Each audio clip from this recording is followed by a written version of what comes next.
Peaky family? My name is Untitled Parkour, and today I have a video on how to make parkour videos. I was gonna make a regular tutorial like a flip or something like that, but it's 38 degrees. It was 78 degrees yesterday, and now it's 38! It's annoying! And keep in mind, these are just the tips and guidelines that I follow for making parkour videos. You can do whatever you want. I don't care. Okay, so when I say parkour videos, I'm talking about making parkour videos. I'm just talking about videos that is literally just a bunch of movement. Not like a tutorial, a how-to video, or anything like that. Like montages, kind of like that.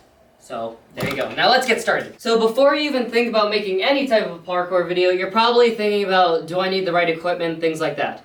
Now, when I first made my video, I used, like when I made the Revive video, I used iMovie, which is free, and I used my phone, which I already had, so it didn't cost too much. The myth that you need a super expensive camera and a super expensive editing system to make a good quality video is, to me, I've learned, just complete crap. Like, that's just an excuse to just not put in the work that you want to make a good video. That was the wrong English, but you know what I mean. Now, in my mind, there are two types of parkour videos. There's the very cinematic one, where it usually uses a lot of slow-mo. Not always, but usually, like my Revive video that I made a few months ago.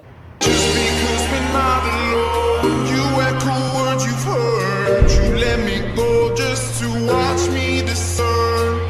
Just because. And then there's montage videos, which is a little bit cinematic, but for the most part just shows off skill and what you can do. So like a bunch of clips that are gathered throughout time. Be my sugar and go. I want your sex and your affection when they're holding you close. 'Cause you don't even know. I can make your hands clap. Okay, so the first type of video that we're going to be talking about is the cinematic version. Like, that takes a lot more editing, and as I said before, uses a bit more slow-mo, and as I said before again, is like my Revive video that I made a few months ago.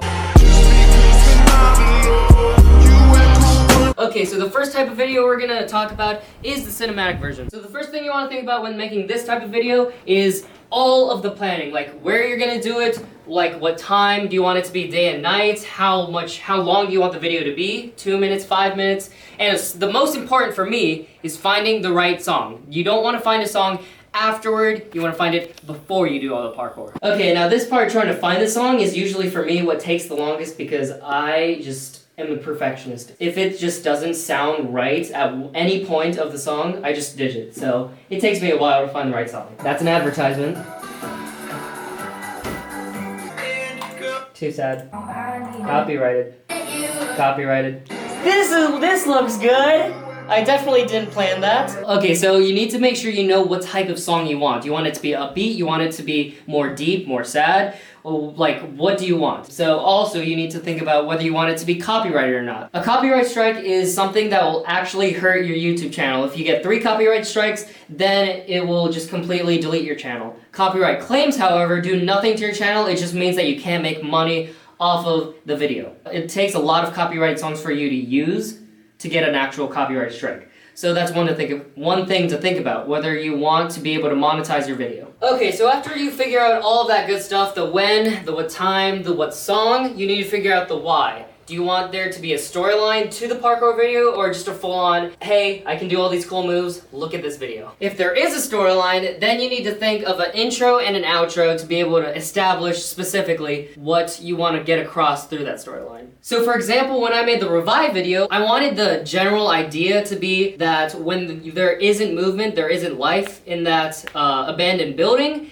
then it's kind of very silent, very desolate. But once I started moving and doing parkour, that's when all the music started and everything started getting a lot brighter and upbeat. And then obviously when I stopped doing parkour towards the end of the video, the music stopped and then it went back to just like desolate silence. So that was the storyline of my video. So you gotta think about that. Okay, so once you have all of the planning figured out, you know exactly each step, each process, everything you want to do, and then you know it perfectly so there's no bumps, nothing like that, then it's time to actually film it. Okay, so a good overall tip just for making any type of video, whether it's a montage, whether it's a cinematic parkour video, just anything like that, surplus is always better than a shortage because you can always just not use extra clips. If you don't have enough and you only find out that you have 2 minutes of footage worth using and it's a 3-minute song, then you're completely screwed. So get as many scenic shots as you want, get as many lines as you want, just as much as possible. So for specific shots, if you want it to be cinematic, then I always think whenever filming lines and parkour lines and things like that, I always like the camera constantly moving. Whether you're running to the side and you're gonna be filming like this, or just doing anything. I just love the camera to be moving. You never want to just have it on a tripod because that wouldn't be good. See? The camera's moving. Doesn't that look so much better? But the downside about having a constantly moving shot is that you can't get just anyone to film that. If you just get your mom or dad, they might not have the steadiest hands and it might like be very jerky like that as you're filming. So ways to fix that is to get a gimbal, to get a tripod. For some people it helps them, or just to find someone who's really good at filming. So for me, my cameraman Waleed, he's really good at filming. Or Johnny, aka PK Ninja. He's an amazing filmer. He filmed my Assassin's Creed video, he filmed the Revive video, he filmed a lot of stuff that I'm very proud of. Now the next thing you want to think about isn't specifically about parkour, and it's basically just about any type of storyline video you want to make. You want to think about continuity, which is like making sure everything just kind of flows into each clip. Whether you're wearing the same clothes as in each clip, or you constantly changing clothes so that they know it's like a different day. If you're trying to go for that type of video, then by all means go for it, but for the most part, you want to try to focus on wearing the same clothing, having the same type of weather, and of course all these variables change depending on the type of movie you're making. Now the last step, which is to me the most tedious, which takes the longest time, the editing, so like post, anything you have to do after all of the filming and stuff like that. So when you get home after all of that amazing filming, you gotta transfer it all to your computer and you have to figure out what you want to edit on. I use iMovie. I think it's the best free choice. Personally, me, I used to use Windows Movie Maker, and to me it just would crash all the time. It just did not work out well, but if that's the only thing you can use, then I was able to make it work for like the first year of me doing YouTube. So it can work. Now when you've uploaded all of that footage from your camera to the computer and you figure out what type of editing system you want to use, now it's time to get to the hard stuff, editing for hours and hours on end. Now if you want to make a really good video and you aren't trying to post it like the next day, then I suggest editing for like an hour or two and then just taking a break, editing for an hour or two, and then taking a break. And then the next day, you can like make sure that everything looks good, just sleep on it. And then the next day, you can like actually like publish it on YouTube if you want.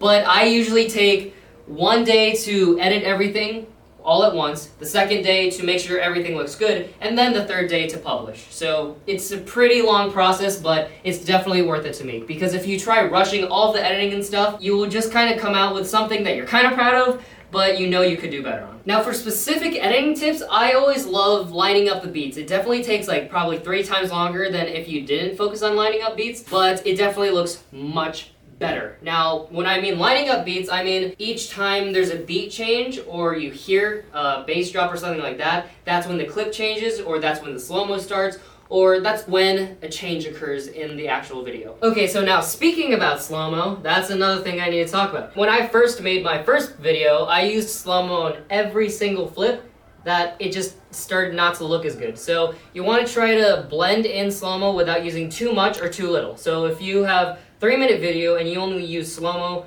on like 2 clips, then it just might not, as I said, the continuity might not flow as well. And if you use too much of it, then it may look not as good depending on if you're using a like really quick song or if it's like a really slow song. And those are all the guidelines that I follow when trying to make a cinematic type parkour video. And that's everything for this type of video. Now onto the more commonly made videos, montages, or types of parkour videos where it's just a buttload of clips that are gathered over time, and then you just you put them all into one video. Okay, so the first step, the planning, is a lot more loose, I guess. It isn't as important because you're just gathering up a bunch of clips over time instead of like trying to get all the clips that you want in a span of a day or like a week and things like that. But one thing you do want to think about is the type of clips that you want to use. Do you want to use only training clips? Do you want to use constantly moving clips? Do you want them to be only like 1080p? Is it okay if they're really bad quality? Just think about all that type of stuff. To me, this is pretty important because it will differentiate whether you want to make a slightly cinematic video,